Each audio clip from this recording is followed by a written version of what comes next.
We're going to talk about what has happened in Ukraine on this day of the Russian invasion. We'll examine the actions and the strategies, both military and political. Now, if this is your first time watching, my name is Darren Gertis. I'm a professor who's built multiple leadership programs at Charleston Southern University. So we'll also view these events through the lens of leadership.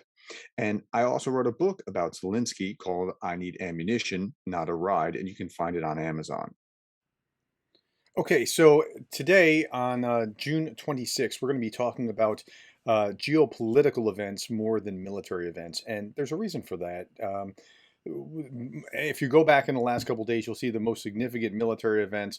Severodonetsk has essentially fallen. Lysychansk is essentially under attack from the south. And if you look at the map, you can just see like daily. This is 23rd, the 24th, the 25th, as we're moving forward, as Russians just gaining ground. Okay, so that's what's happened. Now I want to shift our gears and look at some other things. So this is Ukraine on the map. Here's the border with Belarus. Here's the border with Russia. Here's where most of the fighting is. But Belarus has been raining down missiles on Saturday and Sunday on Ukraine. And so what's going on here? Even Zelensky talked about this in his message. Russia today again hit Kyiv with missiles early in the morning. Second Army of the World triumphantly defeated kindergarten and an apartment building. A man died. He was 37 years old. There are wounded among them. A girl named Zehena. She is 7 years old, the daughter of the deceased.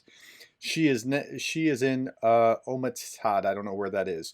Her mother was also wounded. By the way, a citizen of Russia. Nice, good job. Neo-Nazifying.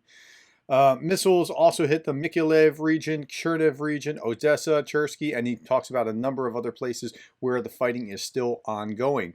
And but why? Why this amplification? You just took a major city, like this would be time for um, you know, a victory lap or something, but it's not that. So here's what's going on. Russia's bombing Kyiv in a weekend missile barrage across whatever. The attacks in Kyiv was just one of dozens of long-range strikes over the weekend. Now, this is the first time that Belarus has shot projectiles from their airspace. So that's something that it looks like those that are looking at assessing, what's going on. Putin is trying to draw Belarus into the war, but there's something else going on here too. And this one says this. This is NPR. The Russian barrage came as President Biden and other leaders of the G7 nations were meeting in Germany. So they're sending a message. The Institute for the Study of War confirmed that same thing. Russian forces conducted this, likely to coincide with the ongoing summit of G7 leaders, just to kind of send an intimidating message. I'm not sure how well that's going to be received. I'm going to come back to this Bloomberg one about Russian oil in just a second. Biden calls missile strikes on Kyiv disgusting barbarism as G7 gets underway. And he calls it disgusting barbarism. Missile attacks hit two residential buildings, as we just talked about, and damaged a nearby kindergarten. Biden speaking says, we have to stay together because Russian President Vladimir Putin has been counting on from the beginning that somehow NATO and the G7 would splinter, but we haven't and we're not going to. We can't let this aggression take the form it is and get away with. Okay, so he's right. They have to stay together. Boris Johnson was just saying the same kind of thing from Rwanda the day before. Pardon me.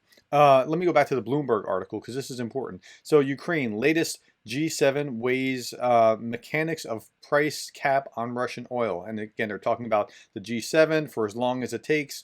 Now, Russia is on the brink of defaulting on its currency. It's not because they don't have the dollars. They actually have more dollars than, well, not dollars, rubles. They have more rubles than they had before because they're actually selling more oil to China and India and other places than they sold before the sanctions. They just can't actually convert it because the sanctions restrict them from actually